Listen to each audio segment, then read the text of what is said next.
Maka yang penting dikerjakan di bulan Rajab ini teman-teman sekalian adalah bagaimana mengevaluasi diri dengan memetakan dua hal. Ini sunnahnya. Ini yang Nabi kerjakan. Satu, jauhi maksiat. Coba cek kebiasaan dari ujung kepala sampai ujung kaki. Apa yang biasa ditonton? Coba lihat tayangan televisinya. Kalau yang banyak tampil aurat, tampil yang jelek-jelek, sudah tinggalkan. Tutup. Pahalanya banyak. Ya. Awas yang biasa dengar yang tidak baik tinggalkan. Sekarang alihkan pada yang baik-baik. Tutup, jauhi sampai ke ujung kaki. Langkah dipakai melangkah kemana? Ayo. Terus, tinggalkan, jauhi. Maka pahala datang. Nah, biasanya Allah kan ciptakan segala sesuatu berlawanan. Quran surah 51 ayat ke-49, paling kiri sebelah bawah. Wa min kulli syai'in khalaqna zawjaini la'allakum tadhakkarun. Segala hal saya ciptakan berlawanan, berpasangan supaya kalian itu tahu cuman saya yang tidak punya pasangan. Laki-laki pasangan perempuan, jantan pasangan betina, putik pasangan benang sari. Sama, maksiat itu punya lawan namanya taat. Ada lawannya.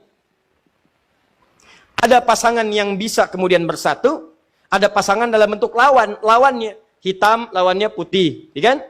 Nah, ini nggak bisa bersatu dua-duanya. Awas, hati-hati. Taat lawannya maksiat. Pasangan yang dimaksudkan lawan, tadad dalam bahasa Arab, nggak bisa menyatu. Maka biasanya ini akan saling mengalahkan. Kalau yang satu unggul, yang lainnya turun. Yang satu turun, yang lain naik. Demikian kalau orang sudah terbiasa menjauhi maksiatnya ditekan, maka taatnya akan naik. Kalau nggak percaya silahkan. Kalau orang sudah terbiasa menghindari kosakata yang kotor, maka di lisannya akan keluar yang baik-baik saja.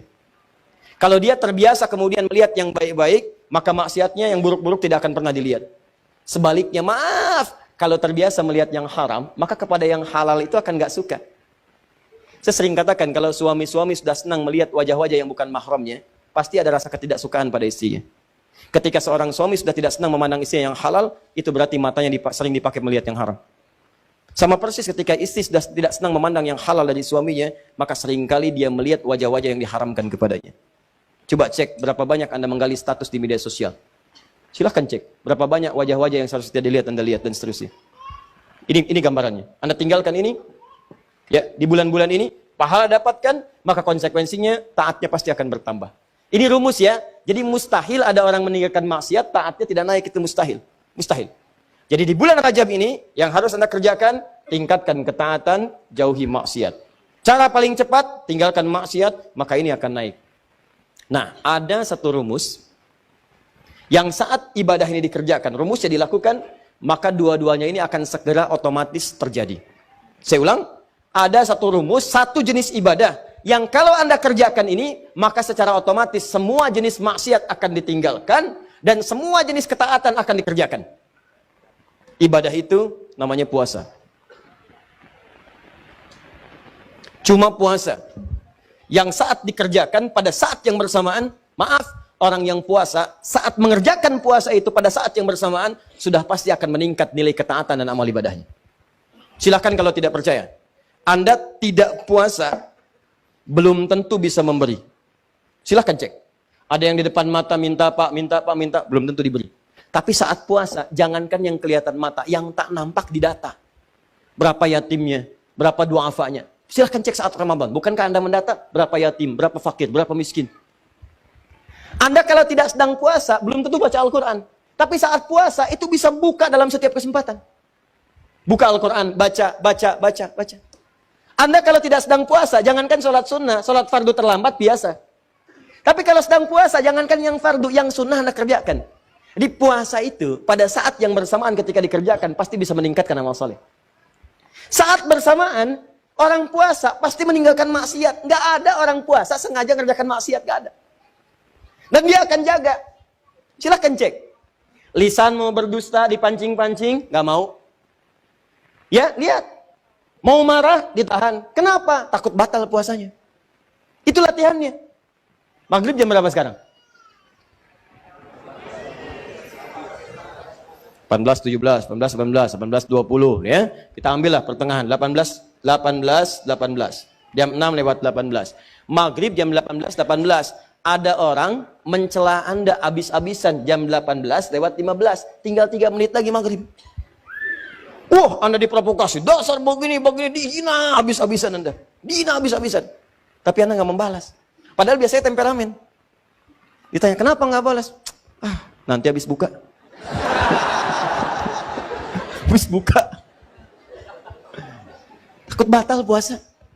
Itu makanya cara terbaik berevaluasi diri itu saat puasa. Puasa, tahan maksiat, kerjakan semua nilai ketaatan-ketaatan. Makanya disebutkan di hadis Muslim, nomor hadis 1960, riwayat Sayyidah Aisyah, dikuatkan oleh keterangan Ibnu Abbas radhiyallahu taala anhuma, Nabi itu teman-teman sekalian, ya, sering meningkatkan puasa di bulan-bulan hurum, Ya, bulan hurum termasuk bulan Rajab. Ya, kata Sayyidah Aisyah, termasuk juga kemudian Ibnu Abbas radhiyallahu taala anhuma, saya kadang melihat Nabi sallallahu alaihi wasallam sering puasa, seakan-akan nggak buka, tapi juga sering melihat beliau buka, seakan-akan nggak puasa. Ya, maksudnya apa? Maksudnya, kalau Anda ingin kemudian meningkatkan puasa di bulan-bulan hurum, seperti bulan Al-Muharram, bulan Dzulqa'dah, bulan Dzulhijjah, bulan Rajab, itu silahkan, boleh-boleh saja. Walaupun tidak ada kekhususan mengkhususkan puasa di satu bulan saja, tidak. Ya, tapi kalau Anda ingin tingkatkan puasa, silahkan. Ini dalilnya, yang sahih. Apa dalil sahihnya? Tadi saya bacakan. Ya, pertama, isyarat ayat Qur'annya menyebutkan demikian. Yang kedua, untuk puasanya hadis Muslim, nomor hadis 1960. Kalau Anda ingin menunaikan puasa di bulan Rajab dengan mengikuti Nabi, isyaratnya untuk menghidupkan evaluasi diri, terkhusus di bulan-bulan haram yang 4 tadi, maka itu tidak ada masalah, silahkan. Sunnah, boleh.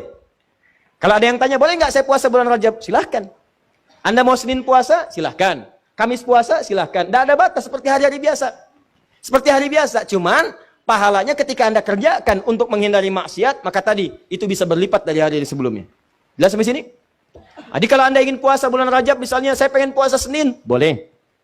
Pengen puasa Kamis, boleh. Pengen puasa Senin Kamis, silahkan. Pengen Ayyamul Bid, silahkan. Pengen puasa Daud, silahkan. Atau pengen misalnya puasa beruntut, Senin puasa, Selasa puasa, Rabu puasa, Kamis tidak, boleh. Apa dalilnya? Tadi. Karena puasa di bulan-bulan hurum dianjurkan oleh Nabi SAW. Bulan hurum ada 4, 1 Dzulqa'dah, 2 Dzulhijjah, 3 Al-Muharram, 4 Rajab. Paham? Tapi kalau ada kemudian yang menyampaikan kepada Anda, kalau Anda puasa di bulan Rajab akan mendapatkan pahala sekian. Puasa di bulan Rajab mendapatkan surga, nanti di surganya ada sungai namanya, sungainya Sungai Rajab, ya kan? Puasa sehari di bulan Rajab, maka Anda akan diampuni semua dosa, dibebaskan dari neraka. Kalau sudah bebas dari neraka, ngapain puasa Ramadan? Jelas? Jadi keutamaan puasa di bulan Rajab itu sebetulnya keutamaan umum yang disebutkan dalam dalil-dalil masuk dalam kategori puasa dan ibadah di bulan-bulan hurum. Seperti keutamaan di 3 bulan yang lainnya. Tidak ada amalan-amalan khusus misalnya yang hadis-hadisnya menunjuk keistimewaannya. Tapi kalau Anda kerjakan, silahkan saja kerjakan dengan niat mengerjakan amalan-amalan rutinitas seperti yang lainnya. Dan pahala Allah berikan kepada Anda. Contoh, Anda pengen sholat malam, silahkan sholat malam. Mau di bulan Rajab, bulan Sya'ban, bulan lainnya silahkan. Ya, sholat pertengahan malam silahkan, tahajud silahkan, ba'diyah maghrib silahkan, ba'diyah isya silahkan. Tapi kadang-kadang teman-teman sekalian, jangan sampai kemudian termotivasi oleh dalil-dalil sebetulnya yang tidak ada susunannya atau informasinya dari Nabi SAW. Contoh, pernah mendengar kalimat ini? Siapa yang menunaikan sholat di malam Jumat di bulan Rajab, di antara isya kemudian sampai dengan kefajarnya, dia bacakan kemudian rakaat pertamanya setelah Al-Fatihah, kemudian dibacakan surat A, surat B sampai dengan ke Al-Ikhlas sampai yang lainnya, maka akan diampuni semua dosa-dosanya, dibebaskan dari neraka. Pernah dengar kalimat itu? Ini hadisnya hadis palsu. Ya, hadisnya hadis palsu. Bahkan di kitab hadis palsu pun tidak ditemukan. Ya, saking palsunya hadis ini, di kitab hadis palsu pun tidak ditemukan. Pernah dengar hadis ini? Inna fil jannati baban yuqalu Rajab. Di surga itu ada satu pintu, satu sungai. Nama sungainya Sungai Rajab. Siapa yang bisa puasa sehari di bulan Rajab, maka dia akan mendapatkan kenikmatan surga di situ dengan air minum dari Sungai Rajab. Pernah dengar? Nah, itu hadisnya pun hadis palsu. Saking palsunya, teman-teman, di kitab-kitab yang primer pun tidak ditemukan. Saya sudah menggali, ada 7 kitab yang menyampaikan itu. Saya sudah tulis semuanya, 7 kitabnya, di mana ininya, rawinya siapa, saya sampaikan semua. Ini ada At-Tashi' Ashar al-Masyhur Baghdadiyah, pengarangnya Abu Tahir As-Salafi, Fadailu Syahr Rajab Al-Hasan ibn Muhammad Al-Khilal, Fadl Rajab Abdul Qasim ibn Asakir, Al-Amali Al-Khamisiyah karangan Yahya bin Al-Husain Asy-Syajari, Al-Jurjani, Syu'abul Iman karangan Al-Baihaqi, At-Tadwin fi Akhbari Qazwain karangan Abdul Karim Ar-Rafi'i, Fadailul Awqat karangan Al-Baihaqi. Semuanya dicantumkan untuk menginformasikan pada kita hadisnya maudhu, palsu, paling minimal dhaif. Jadi dituliskan itu untuk kasih informasi, ini hadisnya dhaif ya. Ya, hadisnya palsu, jangan dipakai sebagai rujukan. Bukan dituliskan untuk menginformasikan pada kita itu amalan, jelas. Tapi kalau Anda misalnya pengen bangun malam, silahkan. Cuma jangan merujuk kepada informasi tadi. Jadi kita bersikap adil di tengah-tengah. Awas, hati-hati. Hadis ini ditampilkan bukan untuk mencela orang. Jangan sampai Anda melihat ada orang misalnya puasa di bulan Rajab, Anda katakan, oh ya hadis palsu. Bukan. Karena dia bisa menggunakan yang sahih. Jelas. Anda sendiri nggak puasa, malah mencela orang. Kalau pengen puasa silahkan, tapi gunakan sandaran yang sahih hadisnya. Jelas? Kalau malam pengen sholat, boleh nggak? Boleh. Silahkan tunaikan sholat, tapi jangan jadikan hadis palsu sebagai sandaran. Paham? Ustadz, kenapa hadis-hadis itu muncul? Pada asalnya niatnya baik, cuma dilakukan dengan cara yang salah. Apa niat baik itu? Ada sebagian orang melihat keutamaan banyak di bulan Rajab, tapi orang banyak meninggalkannya. Akhirnya dibuatlah anjuran-anjuran untuk mengerjakan itu semua. Cuma dituliskan dengan cara yang salah. Begitu disampaikan dengan cara yang salah, jadilah kemudian acuannya keliru. Itulah asal munculnya orang banyak mengerjakan amalan mengacu pada dasar-dasar yang kurang sempurna. Paham sampai sini? Kalau saya tanya, boleh nggak puasa di bulan Rajab? Boleh. Boleh nggak sholat malam di bulan Rajab? Boleh nggak sedekah di bulan Rajab? Boleh nggak mengkhususkan saya puasa sehari di bulan Rajab dapat surga? Boleh? Itu yang dalilnya bermasalah. Paham sampai sini? Jadi itulah asal muasalnya, runtutan ayatnya sudah ada jelas, hadisnya sudah ada, yang palsu sudah ada, yang sahih juga ada, yang sahih dijadikan acuan, yang kemudian dhaif atau palsu kita tinggalkan. Sepakat sampai sini? Maka kalau sudah sepakat, yang tidak sepakat kita tinggalkan dan tidak ada pertanyaan lagi sampai harus diulang ke tahun depan. Jelas ya? Baik, paham sampai sini?